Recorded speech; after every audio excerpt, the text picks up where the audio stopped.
বরিশাল জেলায় প্রায় 12,000 হেক্টর জমিতে জিং ধানের আবাদ হয়েছে, অর্থাৎ বিধান 74 জাতের আবাদ হয়েছে এবং প্রায় 79,000 মেট্রিক টন ধান উৎপাদন হয়েছে।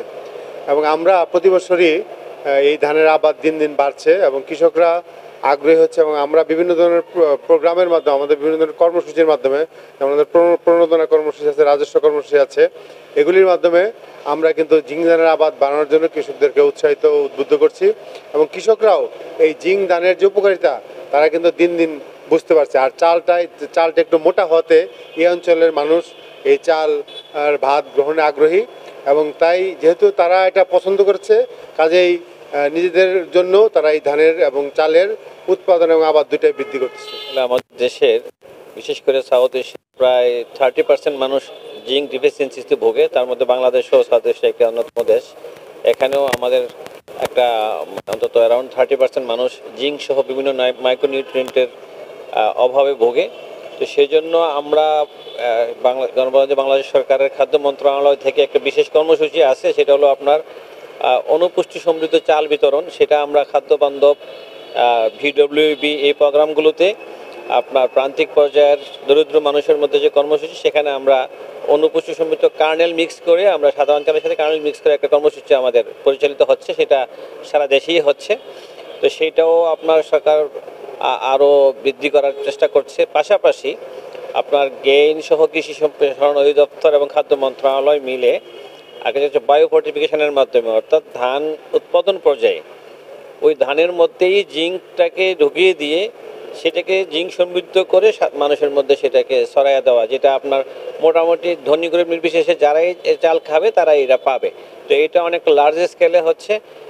তাছাড়া বিভিন্ন মন্ত্রণালয়ও এখানে সংযুক্ত হচ্ছে এবং আপনাদের মাধ্যমে আমরা আজকে এখানে একটা ওয়ার্কশপ হচ্ছে, জনপ্রতিনিধিদেরকে আমরা সচেতন করছি, কৃষকদেরকে আমরা এখানে নিয়ে আসছি, সুশীল সমাজ যারা আছে সবাইকে আমরা নিয়ে আসছি। সবার মধ্যে যেন জিঙ্কের অভাব, যে অভাবটা আমরা আসলে সাধারণভাবে বুঝি না, যেটাকে আমরা বলি হিডেন হাঙ্গার, যে আমরা সবাই মনে হচ্ছে ভাত খাচ্ছি কিন্তু আসলে আমাদের এক ধরনের ক্ষুধা থেকে যাচ্ছে, সেটা আমরা বুঝছি না। তো সেই বিষয়টাকে সচেতন করা, যে আমরা ভাত খেলেও আমাদের মাইক্রোনিউট্রিয়েন্ট যেগুলো আছে সেগুলোর অভাব থেকে যাচ্ছে, এটাকে যেন আরও মানুষের মধ্যে একটি জানানো যে আপনি শুধু ভাত খাবেন না, এমন খাবার খাবেন যেখানে পুষ্টি এবং অনুপুষ্টি সমৃদ্ধ হবে খাবারটা।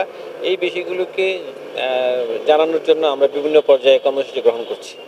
আমাদের চাল যেভাবে আসলে ছাঁটাই হয় এটার অনেক পুষ্টি গুণাগুণই আসলে চলে যায়। এখন জিঙ্ক এমন একটি উপাদান যেটা জিঙ্ক আমাদের শরীরের রোগ প্রতিরোধ ক্ষমতা এবং ফার্টাইলিটি থেকে শুরু করে শরীরের মেটাবলিজমের জন্য উপকারী।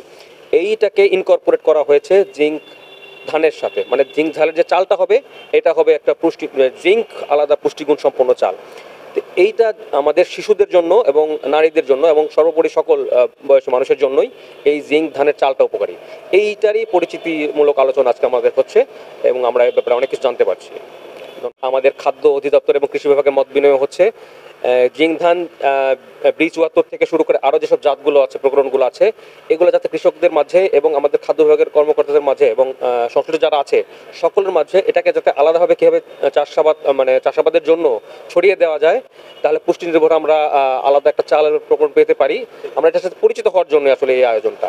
এখানে সকলে আমরা আসলে যে এটার সাথে যতটুকু আমরা পরিচিত, আরও যাতে এটার গ্রেটার অ্যাসপেক্টে এটা যেন আমাদের ছড়িয়ে দিতে পারি, সেই জন্য আমরা আসলে এখন জন্ম সনদ দিয়ে খোলো বিকাশ স্টুডেন্ট অ্যাকাউন্ট।